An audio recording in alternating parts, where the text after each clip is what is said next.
Hey everyone, welcome back to Bipolar Brought Balance.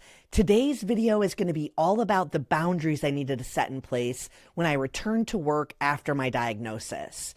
So just a quick refresher, in 2018, I had a mental health episode, a manic episode. I was hospitalized. I was then sent to an inpatient treatment facility for mental health. I received a bipolar disorder diagnosis and was inpatient for 6 days. I then received outpatient treatment for about 7 weeks before returning back to work.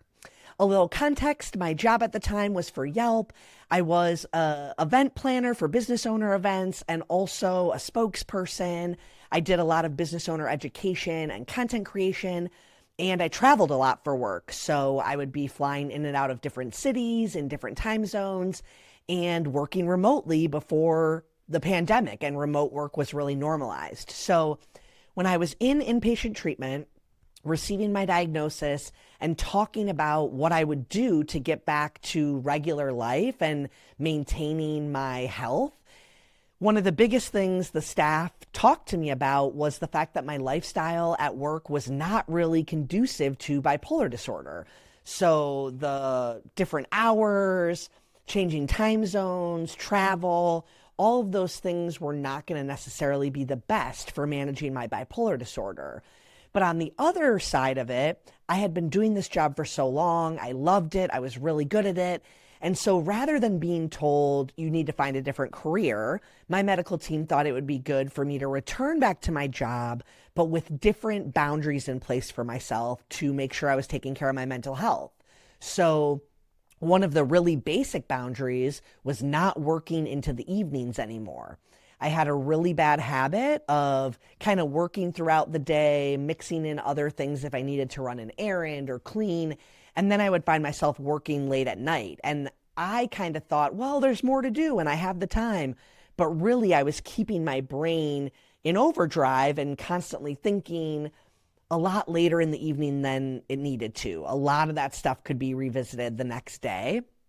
The other thing that I had to do, aside from stopping work early and not working into the night, was making sure that in the morning I had some healthy routines. So taking my dog on a walk, not making checking work the first thing I did in the morning, really taking time to set my day and then dig into work. The other thing that I had to do was stop multitasking in meetings and at work. And this one was very scary for me and very hard for me to test or try, I guess you could say. When I was in experiential therapy, so in outpatient treatment, Monday through Friday, instead of going to work, I was going to therapy 9 to 3, and we would have different types of therapy throughout the day. So you would start in group, and then you would do different types of therapy the rest of the day on a rotating schedule. So experiential therapy was one of the therapy types that we did. And it's a lot of like team building activities or mind games. And it's really kind of trying to like press and pull on what's going on with you in relation to like a group setting or I guess more of that like dynamic. And our experiential therapist in outpatient pulled me aside one day and said something to the effect of like, you always just want to try something to see if it works or doesn't work and then move on to the next option. You don't necessarily want to like collectively see what the group has to say and figure out your approach or take extra time with the planning phase. And also, you're doing so many things at once instead of just taking it task by task. And so she shared that feedback with me and also explained that all of us think that we're good multitaskers to a certain extent, and we're all wrong. No one is good at multitasking because it's essentially splitting your brain power, right? And so for me, when I would be in a meeting and also responding to an email or a Slack message, that was then splitting my attention. And I would sometimes miss what was going on in the meeting, even things that were like about me or that I was committing to do or follow up on. If my attention was split, I would sometimes miss it. And also at night or at the end of the day, I would like remember random things that I forgot, or I'd be questioning if I finished something. And that's all because of multitasking and not letting your brain close the loop on something. So if you're like me and you always have 100 tabs open, it's actually a little bit more valuable to work on a task, complete the task, and then move on. And so when I returned to work, that boundary I had to set was no multitasking in meetings. So when I was in a meeting, I couldn't be looking at email or at Slack or doing something in person.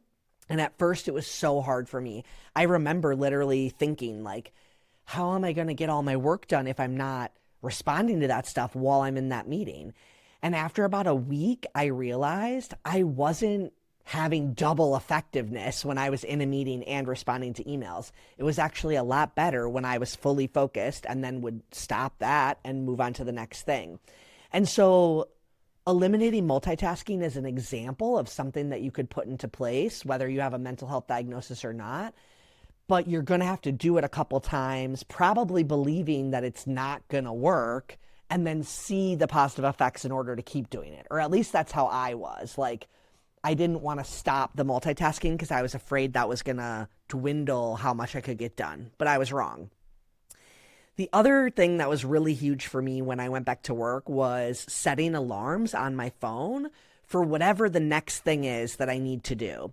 And now I'm one of those people who has like 30 alarms a day, and I don't set them like all in the morning, but I pretty much always set them for the next time I need to be moving or doing something or changing paths. And that's because I would waste a lot of time checking or like thinking or worrying that I was going to be late or I was running behind.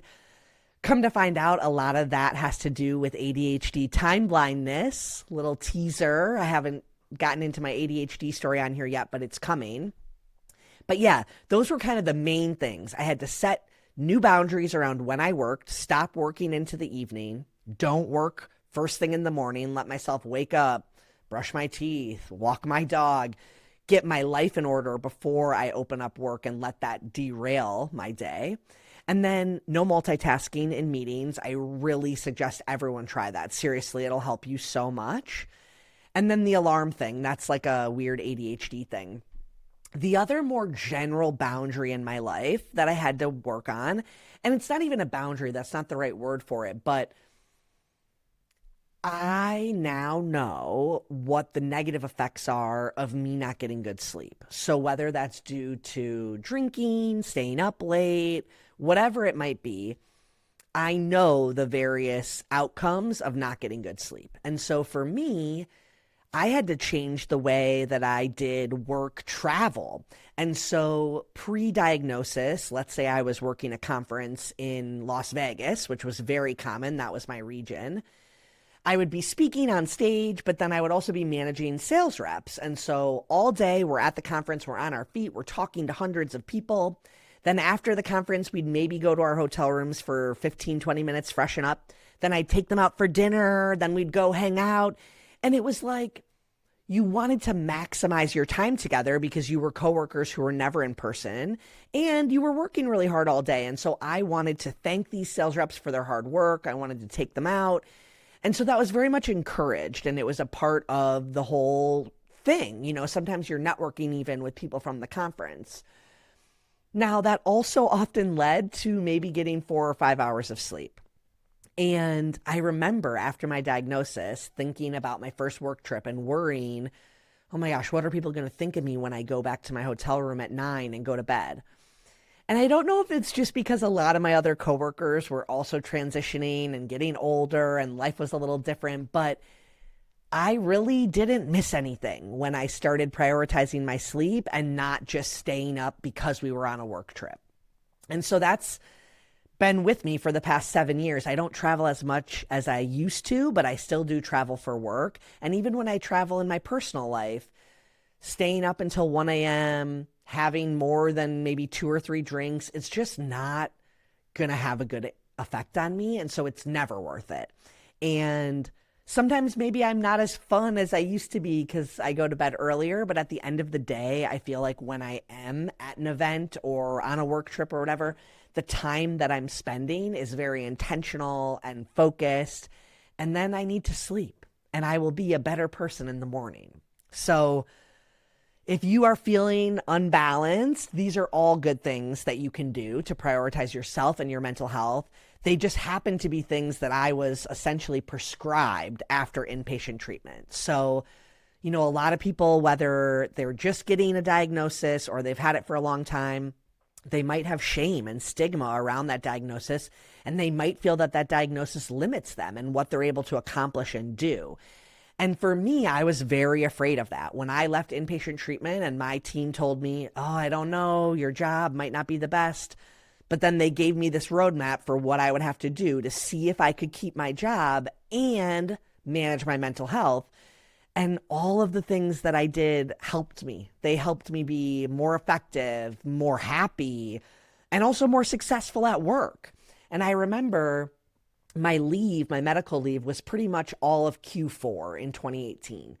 And when I came back to work in January 2019, and I was doing these things, not starting my day by looking at email, but taking 30 minutes for myself, powering down by 5 or 6 and not getting back on my computer, not multitasking, setting alarms, all of those things, within a couple weeks, I could tell that not only was I less effective, I was more effective. I was more focused, and I had more free time that actually felt like free time because of the fact that I wasn't constantly split brain and working on things all throughout the day.